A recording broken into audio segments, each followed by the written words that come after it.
details on a major data breach carried out by a firm that worked with President Trump's campaign team. The Guardian is reporting that Cambridge Analytica used personal information from the profiles of millions of U.S. voters without permission.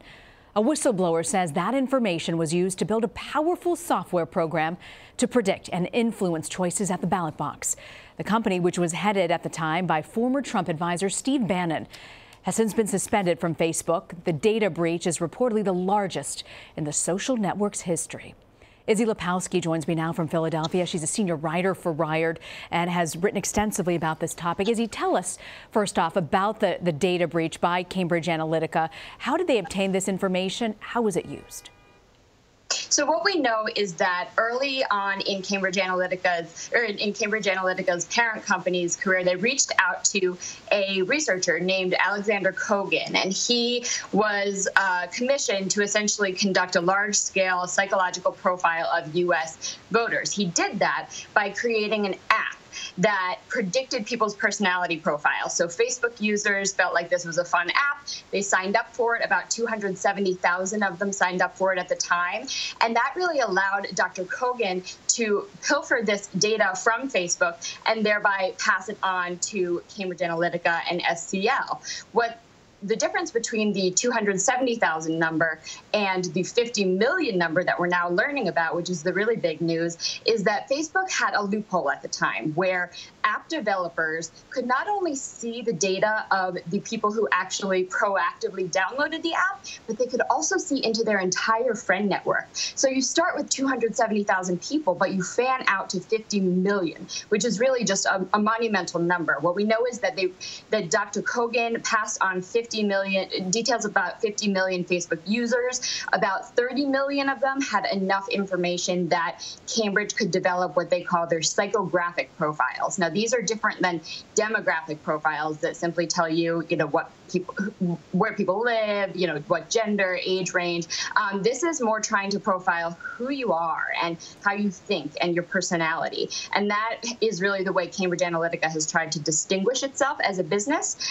And so we know that from the New York Times reporting and the Guardian's reporting that 30 million users were subject to some sort of psychological profiling at the time. The big issue here is Facebook was alerted to this in 2015 by reporting, and they reached out to Cambridge Analytica, to SCL, to Dr. Kogan to ensure that all of this information had been deleted. What we're now finding is that it seems that Cambridge did not, in fact, delete that information. I spoke with sources close to the campaign who told me that as recently as 2017, some of this Facebook user data was visible to select few employees within Cambridge, and that is, entirely new information that they have been denying for quite some time. So Facebook, knowing that these reports were coming out from the Guardian and from the New York Times, proactively announced that it was going to ban Cambridge Analytica and SCL. However, one has to wonder why this change is happening in 2018 when we know that Facebook was first alerted to this problem in 2015. Yeah, Izzy, I want to hit on that point, actually, because we were just seeing the image of the man on your screen there a short time ago, Christopher Wiley. He was a man who came forward about this, and he said, as you mentioned, in 2016, Facebook lawyers asked him to destroy user data that was wrongly sold to him, and he said, Facebook did not pursue a response when the letter initially went unanswered for weeks because Wiley was traveling. They didn't follow up with forensics checks on his computer or even his storage. This is according to a story written in The Observer. And Wiley says, that to me was the most astonishing thing. They waited 2 years, did absolutely nothing to check the data that was deleted. All they asked me to do was tick a box on a form and post it back. What do you make of that? Well, yeah, I think that this whole thing, a lot of the spotlight is going to be on Cambridge Analytica because it seems like they were being a little deceitful here. But I think we have to look equally critically at Facebook, right? Because this is just emblematic of such a crucial underlying issue with Facebook. They have created this incredibly powerful data operation, and they sell really robust data to their clients, but they have very few mechanisms in place to ensure that people aren't going to abuse that data.